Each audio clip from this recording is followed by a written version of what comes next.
pinakabagong sinenovela sa drama-rama sa hapon ng GMA. Sangkong daigdig, napakagandang istorya yan. Paborito ko po yung sena ni Sharon sumali sa singing contest. Napakagaling po ni Sharon. Ang galing-galing po niya doon. Excited na kami sa tambayan ni JC at Yasmin. Ay, ang hirap umatin ng ipasan kang tao, ah. Hindi na ako mapanood, Jasmine, sa pasan kong daigdig. Isang babaeng basurera na tagapayatas ang nangarap. At gagawin niya ang lahat para abutin ang natatanging ambisyon. Kahit pasan man niya ang daigdig. Ngayong hapon, dito lang sa SOP, matutunghayan na si Yasmin Cerde. Pasan ko ang daigdig.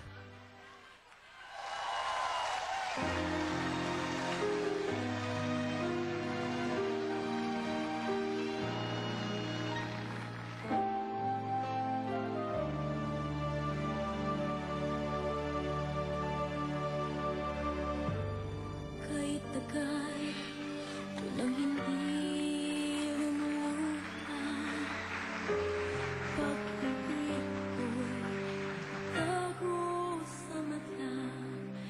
Itim likas na bunga, ang sigla at tuwa.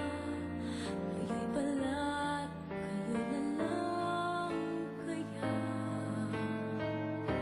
Mabuti pang sanggol na di pa makapagsalita. Ang dami niya'y naipadarama, marinig lang kanyang uhat. Wala pa siyang lumipas na dapat ikahiyan o alaalang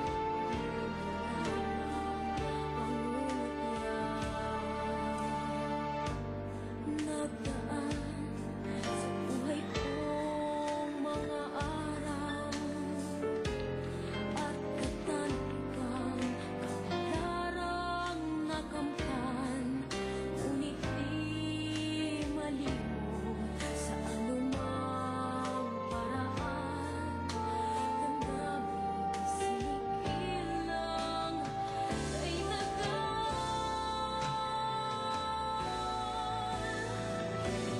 luha ko'y hahayaang dumaloy na muli hanggang di napapawis sa puso kong hapdi.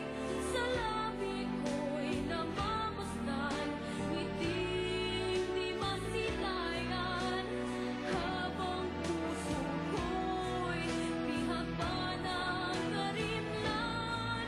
Dasal ko'y maranasan kung paano magmahal na may pagtitiwala sa Diyos na may tapat.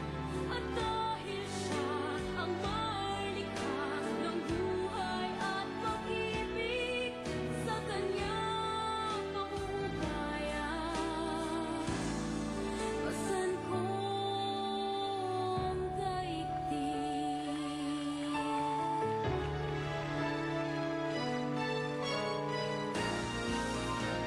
Dasal ko'y maranasan kung paano magmahal na may pagtitiwala sa Diyos na may kapal.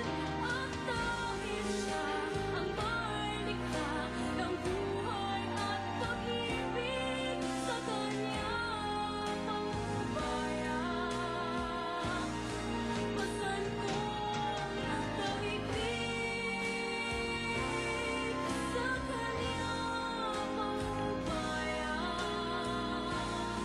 pasan ko ang daigdig.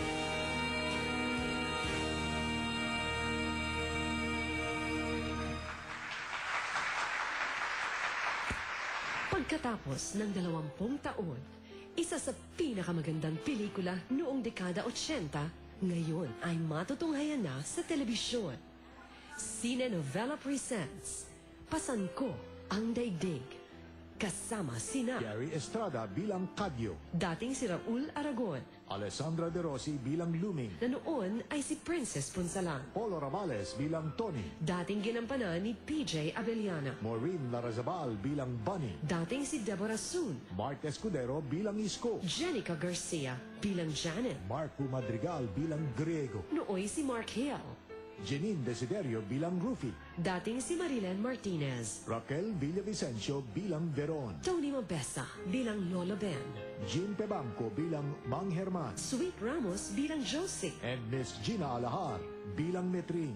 Sa isang natatanging pagganap bilang si Metring na dating ginampanan ni Loretta Marquez kung paano ninyo ito iniyakan at minahal noon. Tiyak na maibigan ninyo ulit ito ngayon. Isa sa mga obra ng batikang direktor na si Lino Broca, ngayon ay isa sa telebisyon ng isa ring magaling na direktor na si Joel Lamangan. Kasama ang mga kapitapitagang artista na gaganap sa mga di malilimutang tauhan. Ang pinaka-inaabangang tambalan ng bagong henerasyon, ang prinsipe at prinsesa ng teledrama sa hapon Yasmin Curdy bilang Lupe, na ginampanan noon ni Sharon Cuneta at JC De Vera bilang Cardin.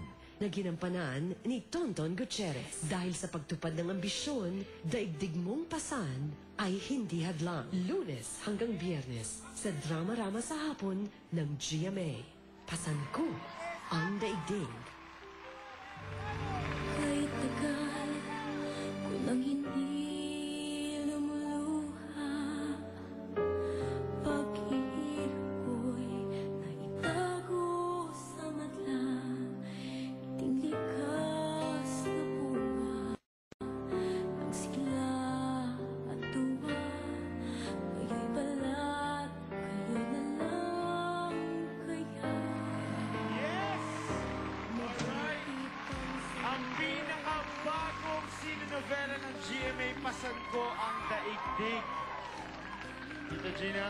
Ayan, after 20 years mga kapuso, makikita na naman natin ang napakagandang storya ng Pasan Ko ang Daigdig. And JC? Hello. From a successful show ngayon ay napaka-exciting na Yes. naman. Ano ba ang kailangan abangan ng mga kapuso natin dito? Well, syempre, kung paano nila minahal ang patibabintig ng puso, eh syempre, mas mamahalin nila to. Dahil yung story namin mas maganda ngayon. Yung pinalawak namin. Tsaka Maganda syempre, talaga. tsaka syempre, yung cast, sobrang, kumaga sabihin natin, powerful. Yes, you know, I'm looking at the cast now at talagang napaka-powerhouse cast nitong Pasan Ko ang Daigdig. Dito si Miss Alessandra De Rossi. Ayan. Alright, so yes, not only that, si Direct Gina Alahar is also here. Yes, Direct. magandang hapon. Alam mo, Richard and Raymond, ako naman ay nanggaling sa isang soap opera din yung Sinasamba Kita. Yun din yung tandem namin ni Direk Joel Lamangan na isang malaking tagumpay din dahil sa Drama-Rama sa hapon, yun lamang ang nakapagtala ng 26% ratings. Wow! Halos pang-prime time na yung... Prime time Hindi yun. ka, panghapon. Panghapon. Panghapon. First time na First time panghapon. na panghapon. Congratulations. Thank you. At ngayon naman ay magkasama ulit kami ni Direk Joel at kasama syempre ang hindi matatawarang kakayahan ng mga bagong cast ng Pasan Ko ang Daigdig. At ito ay naging obra maestra ni Lino Broca 20 years ago. At inaasahan po namin na magugustuhan nyo ang presentasyon namin ito. Umpisa na po bukas pagkatapos ng Day 17. This is really, really very exciting. Yasmin, imbitahan mo na ang mga kapuso natin. Sobra po talagang ganda to kasi ibang klase po talaga yung mga ginampanan naming roles dito. Saka napaka-challenging po talaga. Kaya nga, aside from challenging daw ang acting mo dito, kumakanta ka pa dito at binubuo Oo, ka pa si Tita Gina. habang yung langaw pumapasok. Galing sa basa. Very, very challenging. Alright? At ang pinaka-challenge sa aming lahat nito ay nag-shoot kami sa dump site.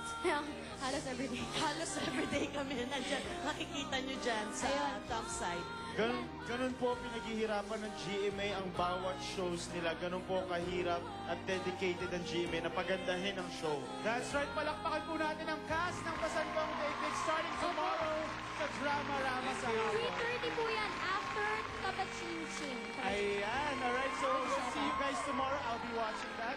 Samantala, mga kapuso, sa September 16th na po ang Ramp Up for a Cause, ang Celebrity Bazaar and Fashion Show na talaga namang sinuportahan ng mga kapuso natin. Magkita-kita po tayo dyan.